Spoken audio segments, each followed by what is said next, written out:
The champagne tower shimmered under crystal chandeliers, each glass precisely positioned in a pyramid that had taken the catering staff 2 hours to construct. Victoria Ashford stood at the entrance of the grand ballroom, her sharp eyes scanning every detail of her company's annual Christmas gala.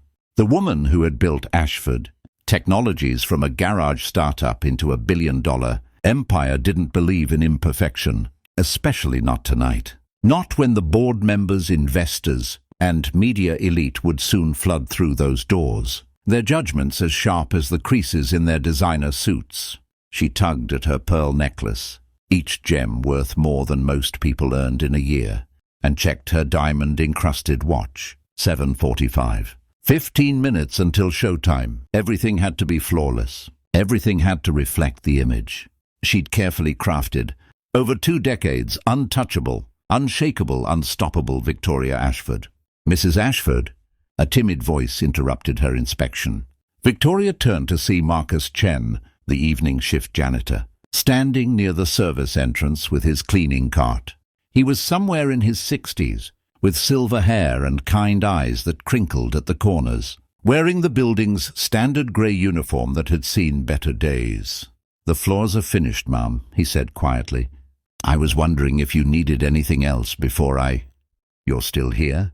Victoria's voice carried across the empty ballroom like a whip crack. "The guests arrive in 15 minutes, Marcus. I can't have maintenance staff wandering around during my event. This is a black tie affair, not a charity function." Marcus nodded, apologizing as he began to wheel his cart toward the exit. Victoria had already dismissed him from her mind, turning back to adjust a centerpiece that sat 1 inch too far to the left. She didn't know that in less than an hour, this man she'd just brushed aside would become the only thing standing between her daughter and death. The party began exactly as planned. Guests arrived in a steady stream of expensive perfume and practiced smiles. Victoria worked the room like the CEO she was, her conversations strategic, her laughter calculated. She'd left her 12-year-old daughter, Sophia, upstairs in the executive suite with her nanny, promising to bring her down for the dessert course. Sophia had been disappointed. She'd wanted to see the party from the beginning, but Victoria had been firm. The child would only be a distraction during the important networking hours. By 9 o'clock, Victoria was in her element. She'd secured a verbal commitment from a Tokyo investor, charmed a reporter from Forbes, and gracefully deflected questions about the recent controversy surrounding her company's labor practices. The champagne flowed, the string quartet played, and everything was perfect. Until her phone buzzed. Victoria glanced at the screen and saw her nanny's name. Strange. Maria. Knew never to call during business events unless it was an emergency. She excused herself from a conversation about cryptocurrency and stepped into the hallway. "This better be important, Maria." "Mrs. Ashford." The nanny's voice was frantic, breaking. "It's Sophia. She's not breathing right. She's turning blue. I think she's choking on something, but I don't know what to do." The phone nearly slipped from Victoria's manicured fingers. "What? What do you mean she's not breathing?" "Call 911. I'm coming up."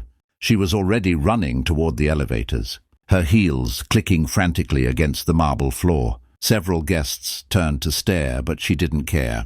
Her daughter, her baby, the one thing in her life that mattered more than quarterly earnings and stock prices and billion-dollar deals. The elevator seemed to take an eternity. Victoria's mind raced through terrifying possibilities. Sophia had been fine earlier, a little quiet maybe, but fine. What had happened? What had she eaten? Why wasn't Maria doing something?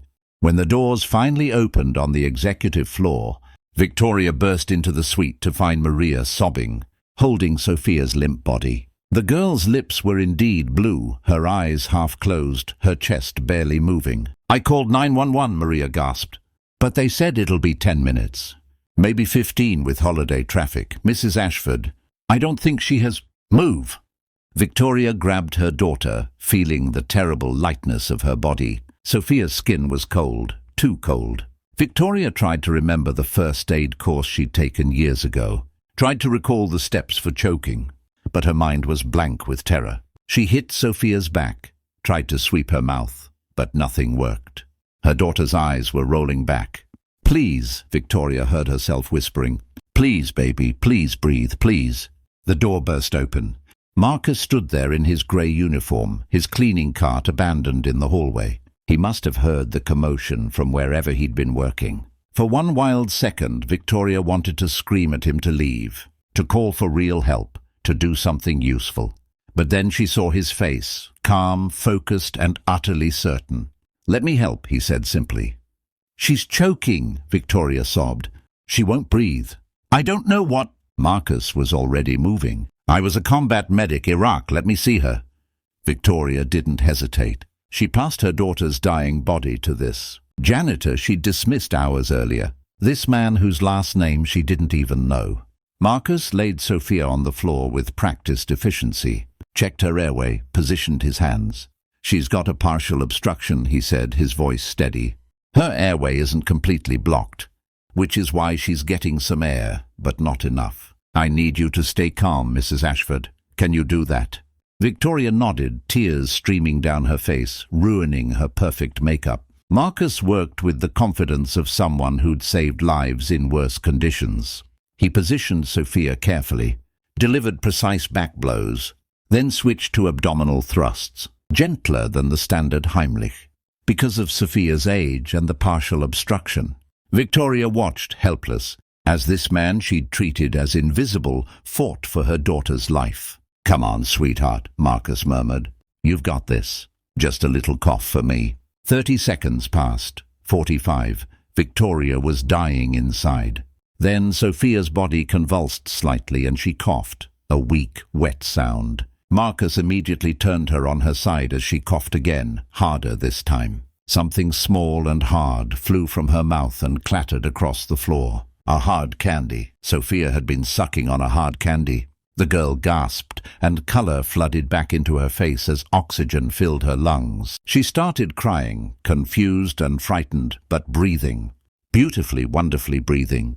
"Mom?" she whimpered. Victoria collapsed beside her daughter, pulling her close, sobbing so hard she could barely speak. "I'm here, baby. I'm here. You're okay. You're okay." Marcus sat back on his heels, letting out a long breath. His hands were shaking now that the crisis was over. Maria was still crying, now with relief. In the distance, sirens wailed, the ambulance finally arriving. Victoria looked up at Marcus through her tears. This man in his faded grey uniform, this janitor she'd ordered out of her sight, because he might embarrass her in front of her wealthy guests. This stranger who'd just saved the only thing in the world that truly mattered to her. "You saved her," she whispered. "You saved my daughter's life." Marcus smiled gently. "Just glad I was here, ma'am." The paramedics arrived moments later, but Sophia was already recovering, clinging to her mother and breathing steadily. They checked her vitals, praised Marcus's intervention, and recommended a hospital visit for observation. Victoria agreed immediately, but before she left, she turned to Marcus. "I don't know how to thank you," she said. Her voice was different now, smaller, humbler, real. "I was so awful to you earlier. I treated you like you were nothing, like you didn't matter, and then you—" Her voice broke. "Mrs. Ashford," Marcus said quietly, "you don't need to apologize. I understand. Tonight was important to you." "No." Victoria shook her head fiercely. "No, it wasn't. None of it was. Not compared to this. Not compared to her." She looked down at Sophia, who had fallen asleep against her shoulder, exhausted from her ordeal. "I've spent so much time building an empire that I forgot what it was all for. I forgot what actually matters." She met Marcus's kind eyes. "How did you know what to do? Where did you learn that?" "I was an army medic for 12 years, Marcus explained. "Saw 3 tours overseas. When I came back, I couldn't find work in healthcare. Budget cuts, you know how it is. Eventually took this job because it paid the bills. I miss the medical work, but I'm grateful to have employment." Victoria felt shame wash over her. This man was a decorated veteran, a trained medical professional, and she'd treated him as disposable, someone to be hidden away from her important guests. How many other people had she dismissed in her climb to the top? How many stories, how many talents, how many human beings had she overlooked in her pursuit of perfection? The days after Sophia's accident changed. something fundamental in Victoria Ashford. She still ran her company with intelligence and determination, but she started seeing the people around her differently. She learned the names of the cleaning staff, the security guards, the cafeteria workers. She discovered that Janet, on the night shift, was putting herself through nursing school. That David, who cleaned the executive washrooms, was a talented painter who sold his work at weekend markets.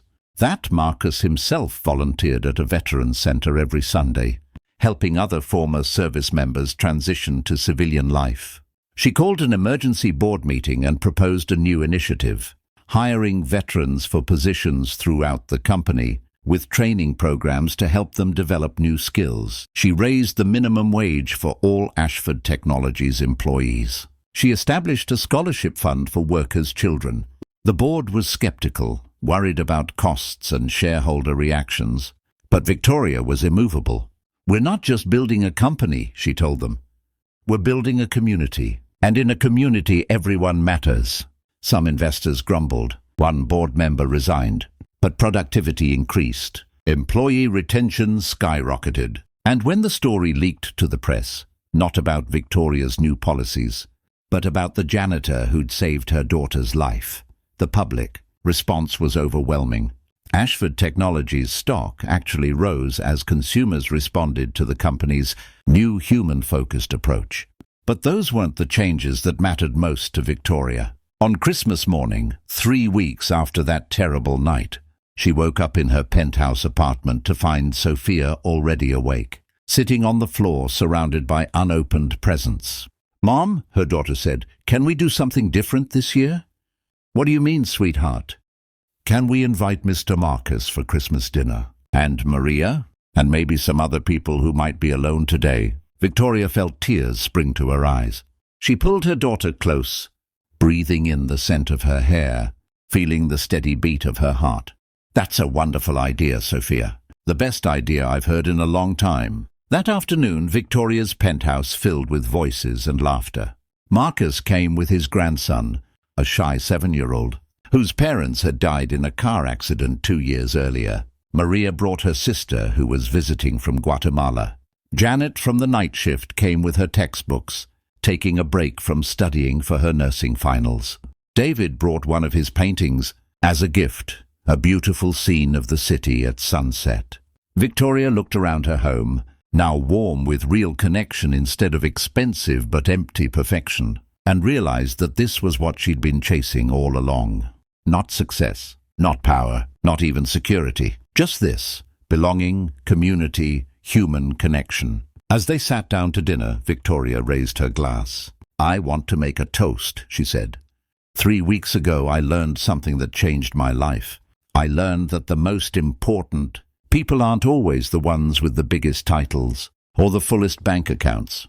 Sometimes they're the ones we overlook, the ones we don't see, the ones we mistakenly think don't matter. She looked at Marcus, her eyes bright with tears. "You gave me back my daughter, Marcus. But more than that, you gave me back my humanity.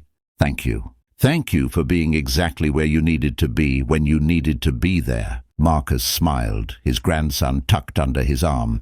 "We're all just doing our best, Mrs. Ashford." "Victoria," she corrected gently.